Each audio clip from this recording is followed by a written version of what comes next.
Gracias, muchas gracias.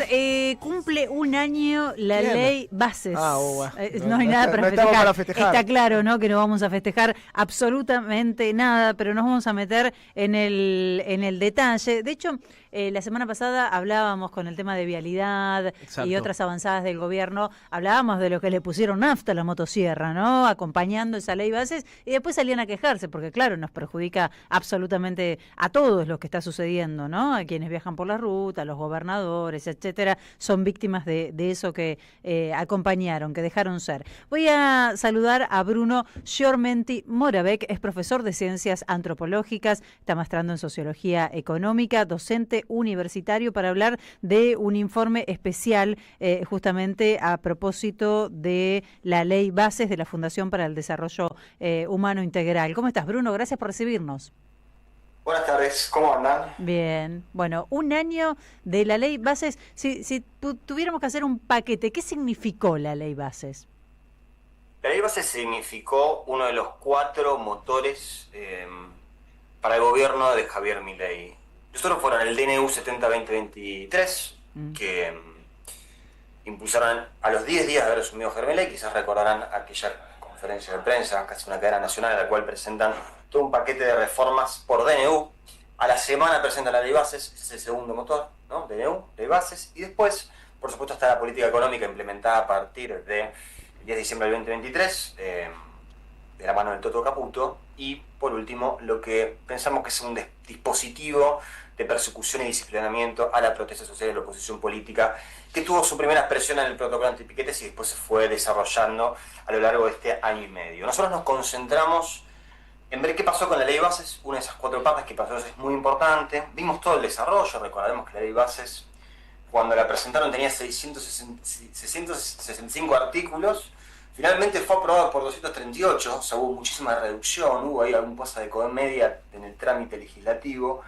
Pero a pesar de esa reducción, la Ley Bases permitió al nuevo gobierno hacer un montón de cosas, ¿sí? Entre otras, encontrás el impulso del RIGI, el régimen de incentivo a las grandes inversiones, sí. Encontrás una reforma al mercado de trabajo, encontrás las privatizaciones y encontrás también las facultades delegadas que el Poder Legislativo le da al Ejecutivo al sancionar la Ley Bases. Esas facultades fueron por el plazo de un año. Originalmente el gobierno quería que sean por 2, fueron por un año, ¿sí? A partir del 8 de julio del 2024, terminaron justamente la semana pasada, ¿sí? El 9 de julio. Sí. Del 2025, y las facultades tendrían que ser alrededor de 4 emergencias que tiene la Ley Bases en su artículo número 1, ¿sí? Que eran las emergencias administrativa, económica, financiera y energética. Entonces, al cumplirse este aniversario de la Fundación para el Desarrollo Humano Integral, quisimos ir a ver ahí qué fue lo que el gobierno hizo con esas facultades legislativas que el Congreso le delega al Poder Ejecutivo. Para que se entienda, porque por ahí es un tecnicismo que no se entienda bien qué quiere decir esto. Quiere decir que el Congreso, el Poder Legislativo, le dio por un año al Ejecutivo, le dijo: podés implementar en materia, lo que es nuestra materia, de legislar leyes. Podés legislar. Leyes, podés hacerlo vos, podés legislar durante un año alrededor de estas 4 emergencias, ¿sí? Entonces, eso es algo que no es que durante todo este tiempo uno veía y podía buscar en algún lado, che, a ver qué está haciendo el gobierno con esas facultades. Por supuesto, aquellos que seguíamos el boletín, todos los días el boletín sí. Oficial, que nos levantamos todas las mañanas a ver cuál es la novedad del día de hoy. A ver qué hicieron hoy. A ver qué hicieron el día de hoy, ¿sí? O aquellos que seguíamos, qué sé yo, las intervenciones de Sturzenegger, sobre todo, que fue quizás el gran implementador de las reformas permitidas por la delegación de facultades. Para mucha gente por ahí no se encontraba, no es que uno podía ver a algún lado a ver qué es lo que están haciendo.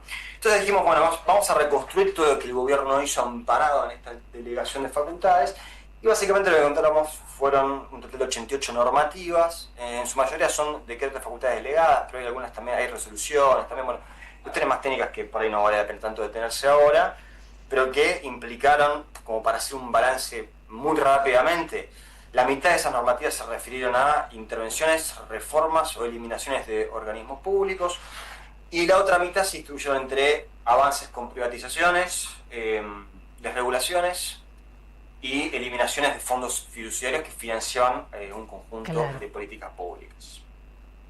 Bien. ¿Cómo estás, Bruno? Jair Sibel te saluda. Te pregunto, hablabas de la gruesa traza inicial de más de 600 artículos de la ley de base, finalmente un poco más de 200 fueron aprobadas, pero ¿qué de todo aquello que quedó afuera y que el gobierno tenía en su plan inicial pudieron implementar gracias a la delegación de facultades? Por ejemplo, hay una cuestión que nos pareció bastante ilustrativa de la naturaleza y la lógica del gobierno libertario, que fue la inclusión, o mejor dicho, que fue dos decretos donde se declara sujeto a privatización dos empresas nacionales, Aerolíneas Argentinas y Banco Nacional Argentina. ¿Sí? ¿Qué es lo llamativo para nosotros? Además de, obviamente, la envergadura que tienen ambas empresas para la historia argentina y para la economía argentina del día de hoy y de mañana.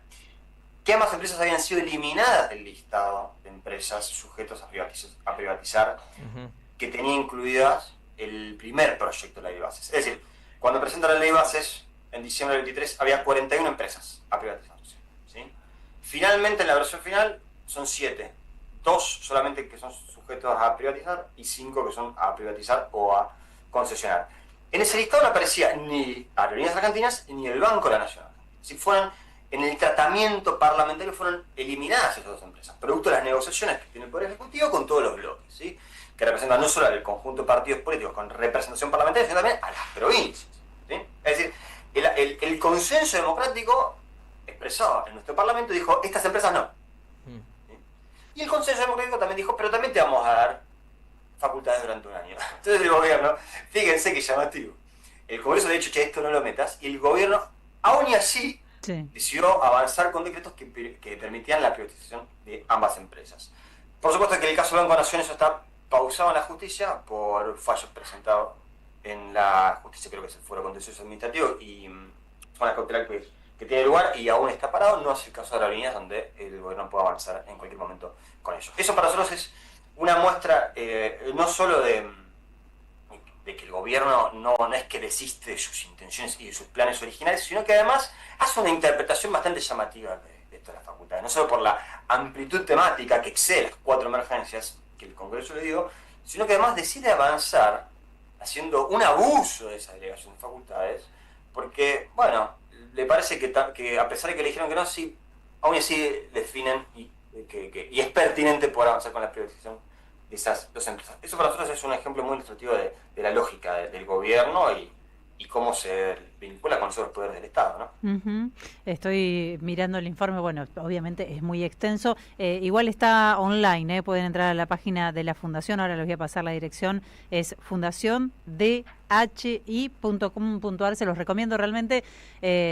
Bueno, lo lees y es una lágrima, porque cuando empezás a ver detallado la intervención, la desjerarquización de algunos organismos o el cierre directamente de algunos organismos, te das cuenta de todo lo que hicieron durante este tiempo. ¿Hay algo que te haya impactado, alguno que te haya impactado más que otro particularmente? Yo también lo que pienso, ¿no?, viendo el cierre de los fondos fiduciarios y demás, es que ¿qué nos pasa como sociedad, no? Que poco sabíamos de estos organismos, de la finalidad de estos fondos fiduciarios, de todo esto que el gobierno se lleva puesto con tanta facilidad, o que poco nos importa. No sé si es que no sabíamos o no nos importaba. Mira, te digo dos cosas. La primera, más a modo de reflexión general, algo que nos pasó con Leandro Altman, con quien escribimos este informe, y con todos los compañeros de los equipos de la Fundación, que casi 30 compañeros participaron en la elaboración de este informe, es que es tan grande lo que han hecho que de alguna manera todavía necesitamos un poco de tiempo para procesarlo. Incluso en relación a aquellos decretos que ya están cerca de cumplir un año. Creo que el primero, si no me equivoco, fue el primer decreto que utilizaron con la delegación de facultades fue la eliminación del INADI. Yo creo que fue en agosto del 24. ¿no? Todavía estamos viendo las consecuencias de esas decisiones. ¿no? Digo, para darte un ejemplo. Sí. El INADI se crea en el año 1995. ¿Sabes qué fue lo que disparó la creación del INADI? Los atentados en la Embajada de Israel y en la AMPA, ¿sí? En los años 92 y 94. Eso fue lo que el principal motivo que disparó que en la década del 90 se cree este organismo. Bueno, en un contexto en el cual estamos viendo un alza del antisemitismo en el mundo y también en Argentina, algo que es absolutamente preocupante, bueno, el Estado se quedó sin una herramienta para poder intervenir ahí en términos de concientización y de prevención. Pero ¿cuál es el impacto que va a tener eso? Bueno, vamos a verlo. tiempo. Ahora bien, dicho eso, si te tuviera que decir cuáles son las 3 cosas que me parecen más escandalosas o las más de mayor envergadura, te diría, en primer lugar, lo que han hecho el último día. Claro. El martes 8 de julio del 2025, la semana pasada, donde se despacharon con 10 decretos. Sí. El último día dijeron, vamos a meter 10 decretos, ¿sí?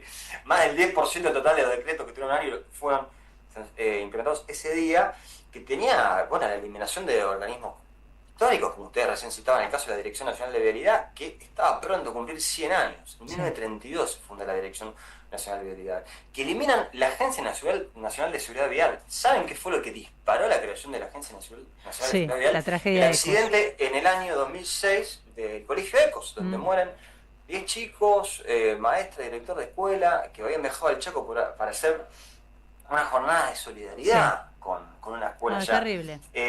Cómo algunas marcas profundas de nuestra sociedad dispararon políticas públicas que este gobierno de golpe para la sociedad de eliminar. Mismo el 8 de julio encontramos la eliminación del INTA, la desjerarquización del INTA, del INTI, del Instituto Nacional del Cáncer. Es decir, eso fue un día que fue de mucho impacto. De hecho, fue un problema operativo porque íbamos a salir el 8 de julio y dijimos, es muy fuerte lo que está sacando. ¿Para qué falta todavía? Sí, exacto, claro. Dijimos, para en las rotativas, esto tenemos que analizarlo y abordar un poco de qué se trata. Terrible. En segundo lugar, te diría lo que vos recién citabas, la eliminación de los fondos fiduciarios. Se eliminan 20 fondos fiduciarios, de los cuales 16 están operativos. Para quienes no saben qué son los fondos fiduciarios, son herramientas con las que cuenta el Estado para financiar ciertas políticas que cuentan con ciertas asignaciones específicas. Algunos de esos fondos se financian con aportes del Tesoro, es decir, con plata que les envía el Ministerio de Economía, u organismos internacionales, o afectaciones específicas a impuestos, ¿sí? Ahí encontramos, por ejemplo, que se desmanteló por completo la Política Nacional de Vivienda, ¿sí? La Política Nacional de Vivienda que tenía tres grandes fondos de financiamiento, que eran el Fondo del Procrear, el Fondo de la Vivienda Social y el Fondo de Integración Sociourbana, que financiaban políticas de vivienda muy virtuosas, que tuvieron resultados muy exitosos en los últimos años. Fueron primero desfinanciados y luego finalmente eliminados, ¿sí? O sea, hoy no existe más una política nacional de vivienda, ¿sí? Y en tercer lugar, en términos de qué cosas me afectaron más, creo que ahí aparece, porque aparte también habla mucho de la lógica de este gobierno, ¿no? Sí. Un decreto que era que modificaba el régimen de la Marina Mercante, ¿sí? Que uno lo veía formalmente y decía, bueno, se meten en aspectos relacionados a el comercio internacional, el fluido marítimo, cómo debe ser el porcentaje de las tripulaciones, pero viendo bien ese decreto que aparecía la declaración de servicio esencial a un conjunto de actividades muy importantes en la economía. ¿Qué quiere decir servicio esencial? Quiere decir que aquellas actividades que son servicio esencial, cada vez que hay una acción directa, como por ejemplo un paro, que lleva adelante por sus sindicatos, por sus herramientas gremiales, el 75% de su personal, de su dotación, no puede adherir a esa medida porque el Estado considera que es un servicio social que tiene que garantizarse a pesar de tener una medida de fuerza. Eso es algo absolutamente acotado de la legislación laboral en el país. Bueno, el gobierno, a partir de un decreto de facultades delegadas que tenía que ver con el régimen de la Marina Mercante, decidió declarar como servicio esencial, por ejemplo, a la educación. Claro. ¿Sí?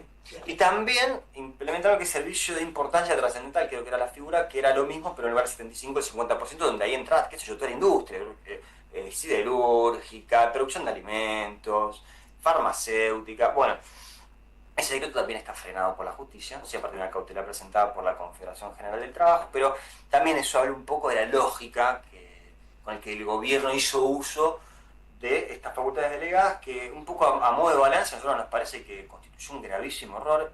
El peronismo se opuso a las facultades delegadas y a la ley de bases, pero hubo un montón de...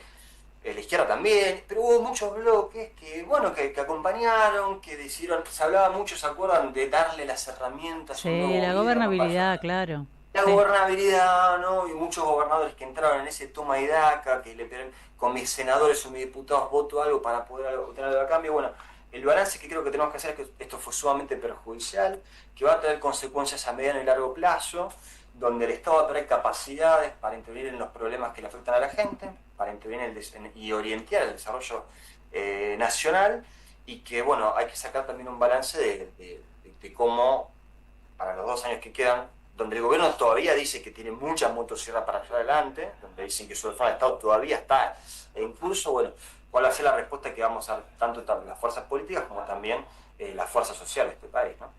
Bruno, gracias por recibirnos hoy. Volvemos a recomendar a quienes están escuchando ese informe porque la verdad vale la pena detenerse y repasarlo. Gracias por recibirnos.